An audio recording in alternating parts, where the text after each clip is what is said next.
Anda tidak secerdas yang Anda pikirkan, saya juga tidak. Tapi saya akan menunjukkan satu cara agar Anda bisa menjadi lebih pintar dari 90% orang di sekitar Anda. Ini bukan promosi pengembangan diri yang manis dan menghibur. Ini adalah panggilan untuk bangun. Karena saat ini, besar kemungkinan otak Anda sedang bekerja melawan Anda. Anda bukan malas. Anda hanya terjebak dalam perangkap mental, sebuah perangkap yang dialami oleh hampir semua orang sepanjang hidup mereka, dan mereka tidak pernah menyadarinya. Perangkap ini bernama bias kognitif, dan kecuali Anda belajar melihatnya, bias ini akan mengendalikan segalanya. Apa yang Anda beli, siapa yang Anda percaya, bagaimana Anda menilai orang lain, dan bagaimana Anda membuat keputusan. Inilah kenyataan brutalnya, yang kebanyakan orang tidak membuat keputusan. Mereka hanya bereaksi. Mereka hidup dengan autopilot mental, merasa seolah-olah mereka berpikir logis, padahal hanya terjebak dalam satu dari lebih dari 188 jenis bias pikiran.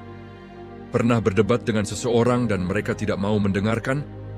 Mungkin itu karena bias, tapi yang lebih mengerikan adalah Anda juga melakukannya. Saya juga, karena otak kita tidak dirancang untuk mencari kebenaran, tapi untuk bertahan hidup. Dan jika Anda tidak belajar mempertanyakan cara berpikir Anda sendiri, Anda akan terjebak di rata-rata. Contoh, Anda melihat berita tentang kecelakaan pesawat. Tiba-tiba, terbang terasa berbahaya.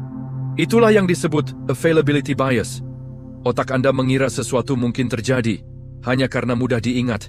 Padahal, secara statistik, terpeleset di kamar mandi lebih mungkin membunuh Anda. Tapi apakah Anda panik setiap kali mandi? Tidak. Begitulah cara bias bekerja. Terasa seperti kebenaran, padahal bukan. Jadi apa yang bisa Anda lakukan? Satu kebiasaan, hanya satu, bisa mengangkat Anda lebih tinggi dari mayoritas orang. Pemikiran tingkat kedua. Bagaimana cara kerjanya? Kebanyakan orang berhenti pada konsekuensi pertama. Contoh, saya akan bolos gym hari ini, saya lelah. Kedengarannya sepele. Tapi pemikiran tingkat kedua berkata, oke, saya bolos hari ini, maka besok akan lebih mudah untuk bolos lagi. Lalu tiba-tiba sudah 2 minggu berlalu. Saya kehilangan momentum dan rasa percaya diri. Pemikiran tingkat kedua memutar rekaman ke depan. Inilah cara pemikir sejati beroperasi. Mereka tidak hanya bereaksi, mereka menganalisis, menyusun strategi, dan memprediksi. Ini bukan tentang menjadi robot, ini tentang tetap jernih saat orang lain panik. Tentang berada 5 langkah di depan saat orang lain masih terjebak di langkah pertama. Fakta penting lainnya, otak Anda membenci berpikir.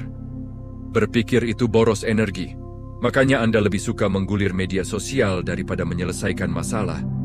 Namun, seperti otot, otak bisa dilatih menjadi lebih kuat saat dipaksa bekerja. Jadi, mulailah dari yang kecil. Sebelum mengambil keputusan, berhenti sejenak. Tanyakan, apa yang berlawanan dari keyakinan saya sekarang?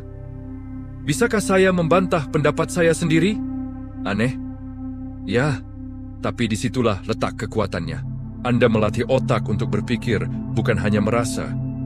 Inilah intinya, kebanyakan orang hidup dalam gema mental mereka sendiri.